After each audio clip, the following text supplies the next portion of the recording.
Hello, Bootsy Greenwood here, once again breaking down transurfing chapter by chapter. And we're really getting into the thick stuff now, man. I tell you what, it's simple, but not really, We're talking about the heart and the mind now, okay? So we've talked a little bit about these concepts, and this particular chapter is just really, really, really good and in-depth. So I'm going to do my best here. Feel free to ask any questions. I will address them as best I possibly can. So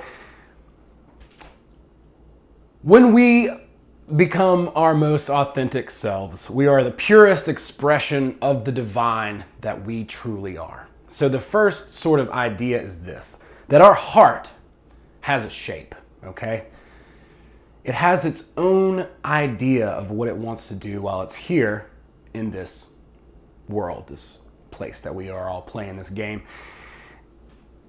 And what we want to do is we want to link our heart with our mind. And when we do that, that allows our heart to give its most authentic expression and to bring about the joys of the world that it personally resonates with, okay? And also your mind will too. He says, when we've identified our goal, or when we are working toward something that resonates with us truly, both hemispheres of the brain, then our heart leaps with joy and our mind rubs its hands with glee. I just think of Monty Burns, but we're using both hemispheres, right? So in the Western idea, we're really using that. We're really reliant on the third eye model, the crinkle of the eyebrow and all this effort. Whereas in the East, the focus generally tends to be more on the heart. Now, we want to bring these two worlds together, and that allows outer intention to bring us to exactly where we want to be relatively effortlessly, right? As long as we don't fight it, then it's pretty effortless. So a lot of times, I think what we do in the West is we sacrifice really hard the feminine. So we are putting our soul in a box, Vadim says. And this is very often, it's like if you take a kid to a store, and you're like, come on, kiddo, let's go. And you're shopping, I want this toy, I want that toy. And you're like, no, we can't have that toy because we can't afford that toy. Or we can't have that toy because that's just not, that's not for you, But you really resonate with it in your heart. Well, it probably is for you. You're just not allowing yourself to have. And part of this process, to get to the point where we can allow ourselves to have, comes back to slides and working on that, systematically repairing our filter, our view of the world. And that takes a lot of conscious effort and practice, and that's okay. But when we get to the point where we can start to link our heart and our mind together, now we're really cooking with hot flames. I don't know. I was trying to think of something unique, We're really cooking with salad dressing. No. So, but beware the status quo, okay? Because this is what usually happens with our mind, right? Where our mind's like, no, society says I need to get a 401k and I need to work for Charles Schwab or whatever, right? Whatever thing, whatever pendulum, right? I'm gonna go into my own story a little bit at the end of this video because it really illustrates this. But beware the status quo. Beware the thing. These pendulums are like, hey, you need to be a politician or a lawyer or a this or that, right? Or influences from society. These are pendulums, right? We want to make sure that we're not exposed to these, that we're not being sucked up, our energy and focus is not that's why we're putting our heart in the box, right? Because we're like, no, I don't deserve it. That's not for me. I'm just a small town guy, and that's how it'll always be. That's your slide. That's what you get, right? Whereas if you allow your heart to have its fullest expression, and then you use your mind to visualize that, and you agree with it, well, now the wind of outer intention is going to catch the heart of the sail and start to carry you in that direction. That's what the sailboat's for. So one of the biggest things, the biggest idea is, first and foremost, get your mind to accept the fact that you do deserve the best and that whatever it is that's out there for you, that goal, there's a goal that belongs to you and you alone. Nobody can take it from you, man. You are very unique. We're each snowflakes. Each one of our souls has this shape, this frail, right? And he talks about how basically to think of our souls as an ocean, right? And so it's an ocean, and then the waves crash, and then there are these droplets of water up in the air. Well, this is a great example. So there's these droplets of water. I'm going to go with blue just because of continuity here. These droplets of water, even though this marker doesn't work, that are up in the air when the wave splashes, right? That's each one of us, right? Each one of us are in this space between infinity and the third dimension. We're stuck in the third dimension. We're separated from the water, from the ocean. But what enlightenment is understanding that you're a part of this ocean even when you're suspended in air for this little time. So when we die, well, bam, right back into the thing. Right back into the...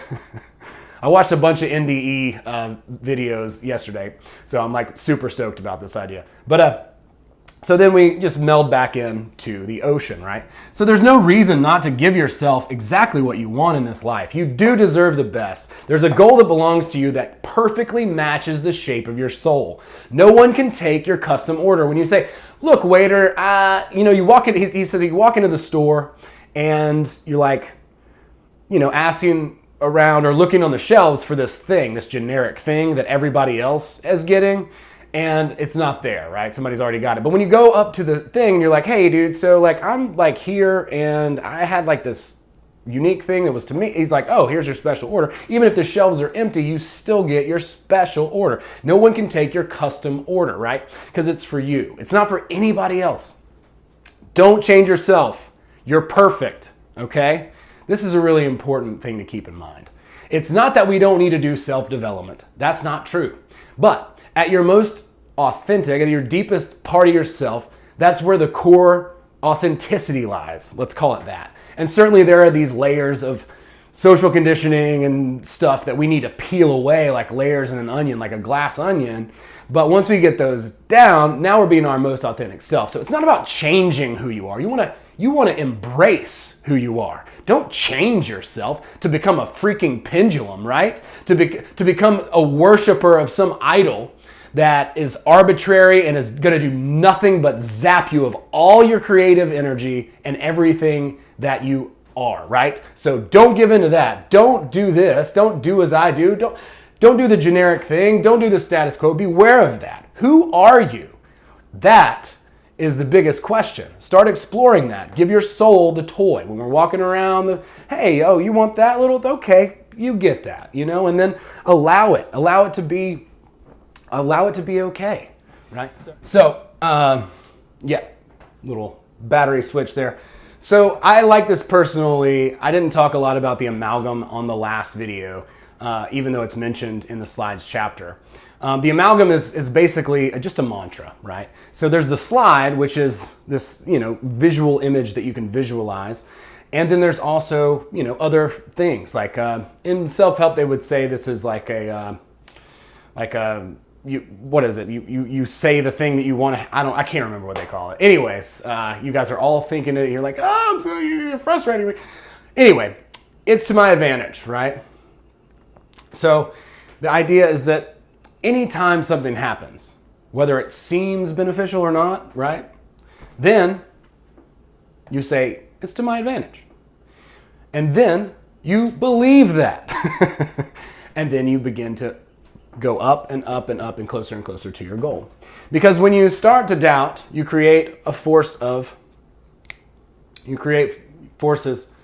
here. And when you want it too much, you also create these forces that are going to push you away from where you want to go. Let's say this is your goal over here. Beautiful goal. But now you want the wind of outer intention to take you there. But whenever you are drumming up all this excess potential, the winds over here start to fight against you. So, the idea is to take your rudder, which is your will, and then guide your ship with that, with the least amount of with the least amount of importance or excess potential, and outer intention will take you to your goal. One thing he also talks about in this chapter, and I think this is absolute gold. Whenever you are successful, there's a tendency as human beings, there's a saying that pride goes before a fall. I don't know if any of you have heard that. I think it's from the Bible, but the idea is this. pride goes before a fall. I think it has to do with King David, King Solomon originally, whatever.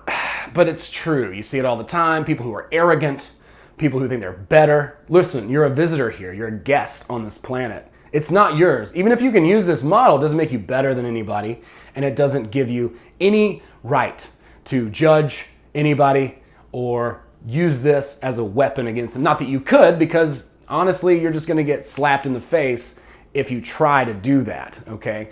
And one thing that can happen, though, when we start to do this kind of stuff, right, is we might, instead of attributing what we've done as success to ourselves, we might instead have a guardian angel that we know is looking out for us all the time, and that's why everything happens to my advantage, because my angel is, he knows better than I do. Like, I don't live in the fourth, fifth dimension. I don't know what's going on out there. This guy does, and if we acknowledge him, and if we create him in our imagination, Bottom says he exists. It's a great thing to attribute to, whether or not you actually believe in it, because then you can give the credit and the glory away, and that doesn't create more excess potential, you guessed it, and just blow your ship away. So that's the idea of the guardian angel. I really like that, find it very useful, because, we can all take too much credit sometimes. And it's not about giving yourself credit. You have to take the steps. But if you know that you're co-creating and you're part of a bigger process, then you shouldn't, feel like an arrogant, pious type of person who can manifest all this stuff. And that makes me better than you or something stupid. Anybody can use this. This is a very usable and applicable model for all human beings. And absolutely, if you get a little bit too high on your horse, you can expect a slap on the nose or whatever he calls it in the book. So remember, beware the status quo, ignore the pendulum rule, which is do as I do, and allow yourself to be exactly as you are and everyone else to be exactly as they are, right? Allow the script and the circumstances in our reality to be exactly as it is, and visualize your slide, take steps toward it, give your soul its toy, and try and bring these worlds together, the mind and the heart. So I said I would briefly touch on my story, so I'm going to do that a little bit here. Really not a big deal. I'm just a regular guy. I live in Georgia, and I'll say this, I'm just now sort of starting to navigate towards my goal. And it's taken me my entire life because I have ignored the signs. I've ignored my heart up until now. When I was a kid, I wanted one thing. I wanted to be a cast member on Saturday Night Live when I was really, really young, right? I don't live in some delusional world where I think I'm going to be a cast member on Saturday Night Live now, so let me just go ahead and address that. However, this is the cool thing about transurfing. So throughout my entire life, I was like, oh no, I'll be an athlete. Even though I'm clearly not. But these pendulums, right? I'm going to college, I'm going to be a wilderness instructor or a raft guide, and those things were cool. I got to do a lot of really cool stuff and work in production and do all these kind of things. But had I navigated clearly at a young age to where my goal was and still is, frankly, my heart is my heart. It hasn't changed. It still wants to perform, and so I'm doing improv and I'm doing stand-up comedy now, but I'm really new to it, and I don't expect a whole lot really to happen other than just having fun with it, building a community, and we've had a lot of really interesting things happen, as I'm sure you can imagine. But anyway, the idea is this, that for all those years, I ignored my true north. And I said, I'll be a musician. I'll be an athlete. I'll go to college and try to play football and then quit. And then, and on and on and on and on. And it's like, look, man, your whole life, your heart was like, look, you want to play. You want to be a part of some sort of a show, right? An entertainment kind of thing. So that's what I'm starting to do more and more and more and more with my time. And I don't really know exactly where my goal leads, but that's where the cool part of transurfing comes in, is because So I'm sure I could have navigated that from a very young age. I had the resources and all of that kind of stuff when I was young. If I would have said, okay, this is what I'm going to do, and I could have been, a successful person in sketch or whatever, had I been very determined and focused on that path. Well, instead, pendulums, pendulums, pendulums, pendulums, I never gave my heart its toy. But now that I'm giving my heart its toy, my reality, or sort of end goal, I won't say it's an end goal, but my end goal, sure, we'll say, can be better than anything I could have ever imagined as I'm dreaming it up, right? So who knows what happens? We started our own show called Behind the Dial. It's a podcast last year, and it has a lot of sketch stuff. We feature comics, we feature musical guests as well. It's a really cool, fun sort of variety show podcast. If you want to check that out, please do, Behind the Dial podcast. And so that's what I'm doing now. So I'm learning more about writing, and I'm writing sketch with friends, and I'm writing stand-up. And stand-up is a really amazing way to really dig in and get to know yourself. That's a big reason why I've been doing that, because I definitely probably have more of a knack to improv than I do stand-up. But stand-up and writing particularly is a great way to start to peel these layers back, right? And just free writing and writing morning pages and doing some stuff like that can really open up your perception of yourself. And you can start to see, some of your own weird belief systems and programs that are messing you up. And then you can start to address those, because you have to be aware of it first. So that's just a little bit about my story. I've been working in production for a long time. I love, shows and programs and things like that. I love making them. That's where my heart is. And I like performing as well. So these two worlds are starting to come together. I'm new to the performance side because it's not something that I gave myself license to do when I was younger, but I'm having so much fun. I'm learning a lot, I'm meeting new people, and we're putting together some really cool content. So I'm having fun with that, and then I'm having a blast with this transurfing stuff. Please send me questions. I'll try and make videos to answer them. There's a lot of big announcements on the way that I'm super duper stoked to be a part of. More on that later. But thank you guys all for watching this video. Thank you guys all for subscribing to the channel. Go to gumroad.com/Bootsy Greenwood. There's a bunch of stuff there for free. Sign the follow form, put your email address, and I'll send you a special free gift. And you can also support me on patreon.com/Bootsy Greenwood. Take care. Thank you so much, and I'll see you next time.